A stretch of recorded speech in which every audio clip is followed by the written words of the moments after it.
সাদুল্লাপুরে জুলাই গণঅভ্যুত্থানের ছাত্র জনতার বিজয়ের বর্ষপূর্তি উপলক্ষে বিজয় র্যালি।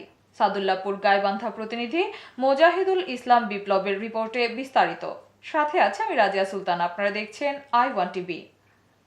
গাইবান্ধা সাদুল্লাপুর উপজেলার বিএনপি ও অঙ্গ সহযোগী সংগঠনের উদ্যোগে জুলাই গণ অভ্যুত্থানের ধারাবাহিকতায় 5 আগস্ট আওয়ামী সরকারের পতন ও ছাত্র জনতার বিজয়ের বর্ষপূর্তি পালন উপলক্ষে বিজয় র্যালি অনুষ্ঠিত হয়েছে।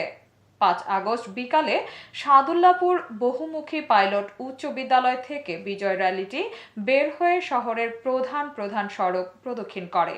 এ সময় উপস্থিত ছিলেন গাইবান্ধা জেলা বিএনপির সভাপতি অধ্যাপক ডাক্তার মইনুল হাসান সাদিক, সাদুল্লাপুর উপজেলা বিএনপির আহ্বায়ক শামসুল হাসান শামসুল, উপজেলা বিএনপির সদস্য সচিব আব্দুস সালাম মিয়া সহ ইউনিয়ন বিএনপির ও অঙ্গ সংগঠনের নেতৃবৃন্দ উপস্থিত ছিলেন। এতক্ষণ সঙ্গে থাকার জন্য ধন্যবাদ। I1 টিভির নিয়মিত আপডেট পেতে ভিজিট করুন আমাদের ওয়েবসাইট, ফেসবুক, ইনস্টাগ্রাম ও ইউটিউব চ্যানেলে।